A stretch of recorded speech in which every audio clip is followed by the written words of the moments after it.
Tuhan bersamamu. Inilah Injil suci menurut Santo Yohanes.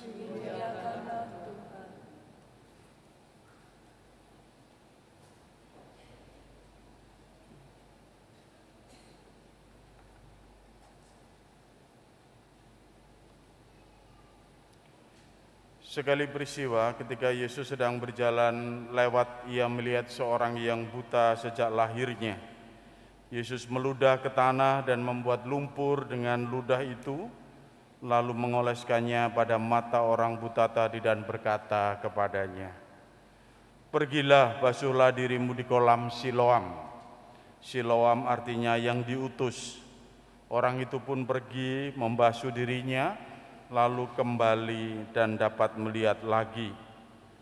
Tetapi tetangga-tetangganya dan mereka yang dahulu mengenalnya sebagai pengemis berkata, "Bukankah dia ini yang selalu duduk dan mengemis?"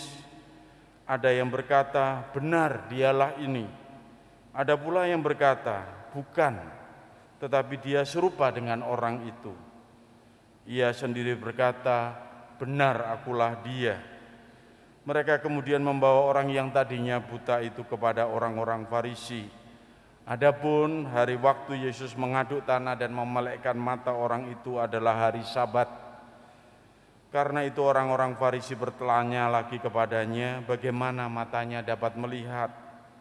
Jawabnya, "Ia mengoleskan lumpur pada mataku, lalu aku membasuh diriku, dan sekarang aku dapat melihat." Kata sebagian orang Farisi itu, "Orang ini tidak datang dari Allah, sebab ia tidak memelihara hari Sabat." Tetapi yang lain berkata, "Bagaimana seorang berdosa dapat membuat tanda mujizat yang demikian?" Lalu timbullah pertentangan di antara mereka.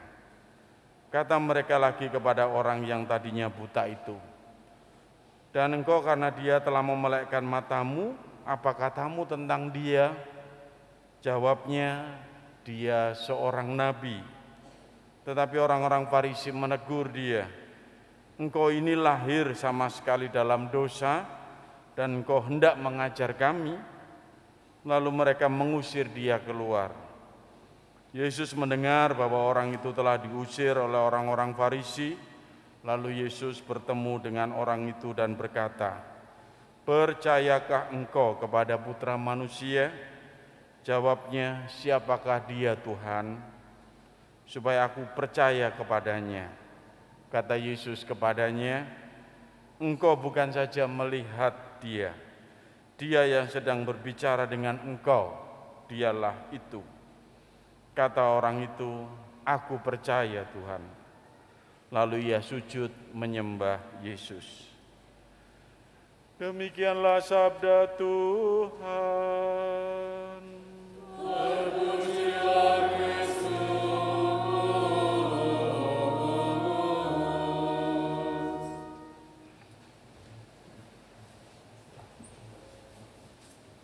Ibu bapak, saudara-saudariku yang terkasih dalam Kristus, mungkin di antara bapak-bapak, ibu-ibu ada yang sehobi dengan saya ya. Saya ini hobinya mengumpulkan batu akik dan memakai cincin akik. Saya ini hobi dengan batu permata, batu akik. Dulu ada masa-masa itu booming. Ya, kalau booming itu bisa jadi harganya mahal-mahal gitu ya. Tapi kalau pengen tahu batu akik yang bagus atau batu permata yang bagus itu lebih baik cari yang murah gitu. Artinya cari yang dari yang bahan mentahnya itu murah. Belum jadi batu akik, tapi masih bongkahan batu begitu. Nah, untuk cara bisa melihat batu itu bagus atau tidak, berkualitas atau tidak gitu ya, atau palsu enggak, itu pasti kalau yang asli ya batu asli betul ya. Tapi kalau untuk tahu bagus dan tidak juga, itu banyak orang kalau berbelanja dan cari berburu batu akik yang bagus sebelum diolah, sebelum digosok, dibentuk menjadi cincin dan sebagainya, itu pasti menggunakan senter kecil. Lalu batu itu disenteri gitu ya, dari sudut-sudut mana dan sebagainya. Ada yang batunya kelihatan bagus bersih, pada saat di senter itu enggak tembus. Ada batu yang jelek kotor gitu, pada saat kena cahaya senter itu ternyata batu itu berkualitas gitu. Batu itu bagus sekali gitu. Sehingga lalu ternyata memang harganya mahal meskipun kelihatannya jelek gitu. Karena nanti kalau diolah dibentuk menjadi batu permata atau batu cincin, batu akik, jadi bagus gitu. Ibu bapak, saudara-saudariku yang terkasih, ini ibarat gambaran tentang bagaimana cahaya, bagaimana sinar itu penting di dalam kehidupan kita, ya. Bagaimana terang itu sungguh-sungguh diperjuangkan gitu.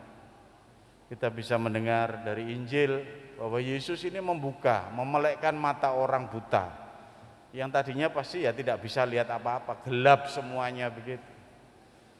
Tapi karena Yesus kemudian menyembuhkan dia dan mengaduk lumpur, dengan cara mengaduk lumpur lalu ditorehkan ke matanya dan disuruh membasuh di kolam Siloam, orang itu kemudian bisa melihat lagi.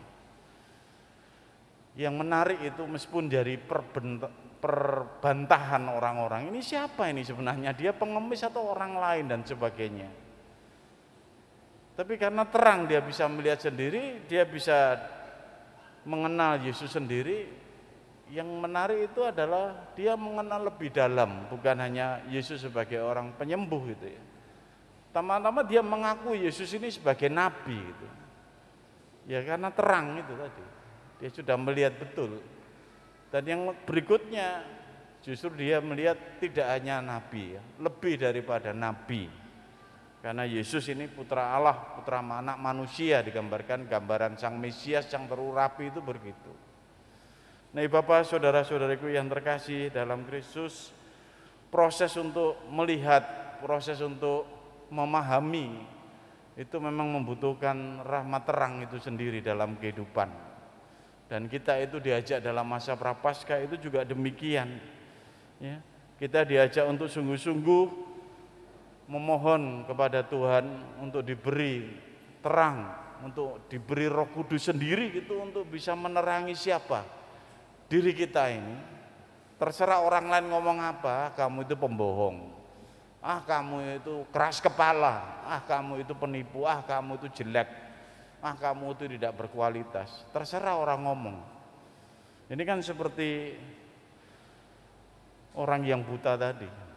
Tapi yang sungguh-sungguh adalah kita itu mohon penerangan dari Tuhan untuk mengenal diri kita itu, tahu diri kita siapa di hadapan Tuhan itu. Tahu sungguh bahwa kita ini membutuhkan terang darinya supaya kita itu jernih melihat siapa diri kita dan segala kedosaan kita ini. Maka Ibu Bapak, saudara-saudaraku yang terkasih, kalau kita bisa melihatnya terus-menerus, orang itu kemudian ya nyenter itu tadi, mau lihat mungkin batu kita, diri kita itu enggak tahu seperti apa, tapi kalau kita mau berani terus melihat diri kita, ya kita akan semakin bersih, tahu mana yang memang kotor yang perlu dibersihkan, mana yang memang sudah jernih, mana yang memang butuh untuk kemudian dimurnikan lagi dan sebagainya dalam kehidupan kita. Ada orang ngomong gini, Rami, kalau saya diajak refleksi terus, mawas diri terus, saya makin takut deh. Kok bisa makin takut? Ya kan makin ketahuan segala kejelekan, segala dosa-dosa, segala kelemahan, cacat celah kehidupan saya itu. Lebih baik gak mikir itu semua gitu. Ada yang orang malah semakin takut pada saat diajak melihat terang dalam dirinya gitu. Ya memang semakin orang merefleksi, semakin orang mawas diri, semakin orang merenungkan dirinya, dia akan makin jelas itu, makin terang betul mana yang memang ini yang menyebabkan penyakit kehidupan kita, mana yang ini sudah baik, mana ini yang sudah kuat, mana bagian diri saya ini yang sangat lemah dan sebagainya dan sebagainya itu. Ibu Bapak, saudara-saudariku yang terkasih, justru disitulah kita membutuhkan terang Tuhan dalam kehidupan kita, khususnya dalam masa Prapaskah ini, karena kita dia panggil untuk semakin berkualitas gitu ya. Digambarkan dalam bacaan kedua itu, saudara-saudara, memang dahulu kamu adalah kegelapan, tapi sekarang kamu adalah terang di dalam Tuhan. Sebab itu hiduplah sebagai anak-anak terang, karena terang hanya berbuahkan kebaikan, keadilan, dan kebenaran. Kalau di dalam terang Tuhan, kita itu akan berbuahkan kebaikan, keadilan, dan kebenaran. Hal-hal yang baik yang menguat itu yang kemudian menjadi pondasi kita karena terang itu. Jadi tidak perlu takut kalau diajak untuk melihat mawas diri kita, menerangi diri kita, ya, mengoreksi lagi, itu tidak perlu takut. Karena lalu muncul betul bahwa nilai-nilai yang paling hakiki, yang ilahi itu akan muncul kuat gitu. Kalau kita bingung dan sebagainya akan muncul itu keadilan, akan muncul nilai-nilai yang digambarkan Tuhan, kebaikan, akan muncul nilai-nilai kebenaran gitu. Dan itu yang kemudian menjadikan kita ini seperti apa yang diharapkan oleh dalam bacaan kedua Santo Paulus kepada umat di Efesus itu. Disitulah kita mendapatkan janganlah turut mengambil bagian dalam yang gelap-gelap lagi. Karena ternyata kita itu dalam terang itu, Anda dan saya itu menemukan sesuatu yang luar biasa ya, sesuatu yang ilahi gitu. Yang itu harusnya menjadi modal dan kekuatan kehidupan kita. Dan terang yang dari Tuhan, apa yang dikehendaki oleh Tuhan di dalam hati kita itu beda dengan pandangan orang. Ada orang merasakan, saya hebat karena YouTube saya itu jempolnya yang like-nya banyak. Konten saya itu banyak yang menyukai, berarti saya ini disukai banyak orang. Berarti saya ini orang baik. Belum tentu. Apa yang di mata manusia itu beda dengan di mata Allah. Yang bling-bling bercahaya di mata manusia belum tentu baik di mata Tuhan. Itu dalam bacaan pertama bagaimana Samuel harus memilih Raja Israel dari keturunan Isai. Itu kan digambarkan betul dalam bacaan pertama. Muncul anak yang hebat, yang tinggi, besar, Aleb itu yang pantas untuk jadi Raja Israel, dan Samuel mau memilih gitu.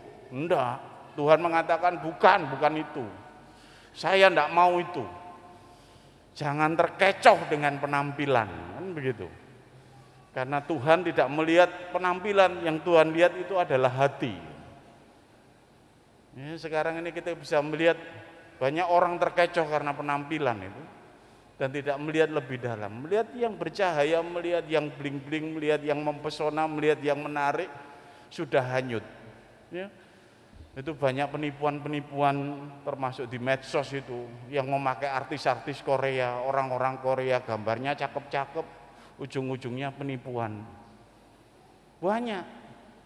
Sasarannya hati-hati cewek-cewek dan ibu-ibu itu yang biasa disasar. Banyak. Mengajak kenalan macam-macam, kelihatannya moncer, kelihatannya bling-bling, ternyata menyesatkan. Tuhan mengatakan jangan terpesona dengan hal-hal yang nampak di luar, yang kelihatan mempesona manusia, tapi Allah itu tidak terikat dengan itu. Dia melihatnya secara hati.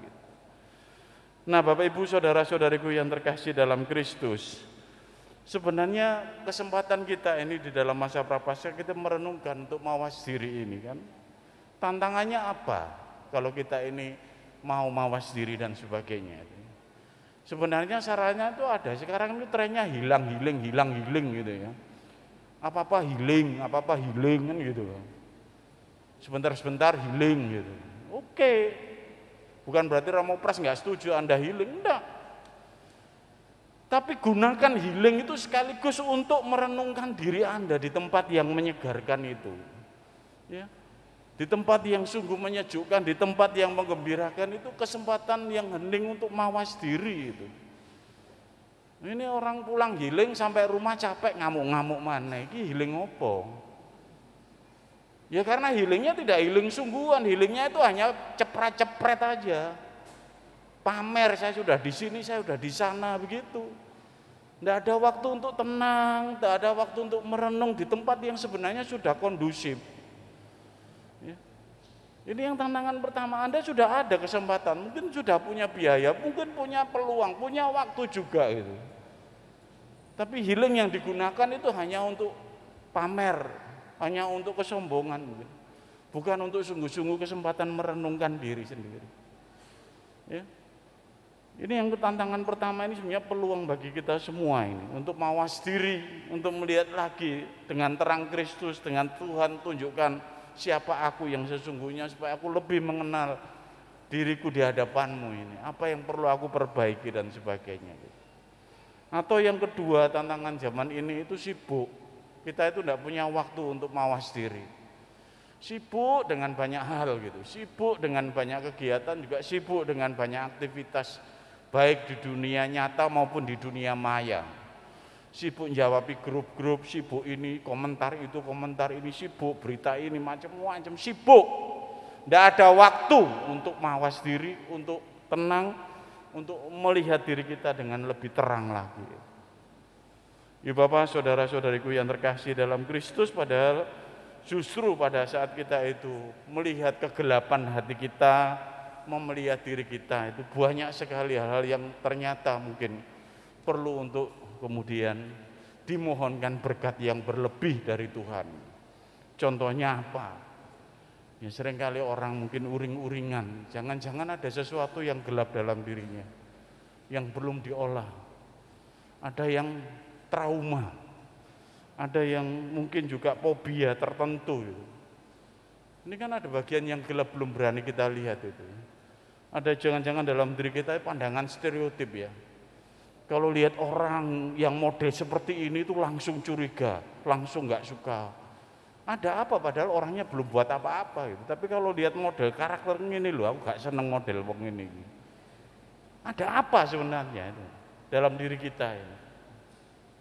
Ini kita kesempatan sebenarnya masa Prapaskah ini untuk mawas diri, melihat dengan terang, menjadi anak-anak terang kembali, melihat diri kita lebih lagi, lebih dalam supaya Anda dan saya ini ibarat batu itu menjadi batu yang lebih berkualitas gitu. Saya menyapa Anda yang hari-hari ini mungkin sedang uring-uringan, Anda yang hari-hari ini gampang nervous, saya menyapa Anda yang mungkin hari-hari ini sering berbuat salah tanpa sadar. Ya, kesalahan-kesalahan kecil tapi terus saja kok salah aja gitu. Jangan-jangan Anda dipanggil untuk menyiapkan waktu, untuk hening, untuk tenang, untuk lebih menep lagi ya, melihat bersama Tuhan kehidupan Anda. Khususnya masa Prapaskah ini menjadi retret agung umat, kita mohon berkat yang berlimpah dari Tuhan dan Tuhan mencurahkan berkat-berkat-Nya bagi mereka yang mau membaharui diri, bagi mereka yang mau mawas diri, bagi mereka yang mau sungguh-sungguh ingin mengubah hidupnya menjadi lebih baik lagi. Bapak Ibu, saudara-saudari yang terkasih dalam Kristus, semoga kita semakin terang sebagai anak-anak-Nya di dalam Tuhan dan semoga kita merasakan sungguh tuntunannya untuk menerangi kehidupan kita, sehingga kita pun menjadi terang bagi keluarga kita dan sesama kita. Berkat Tuhan menyertai kita semua.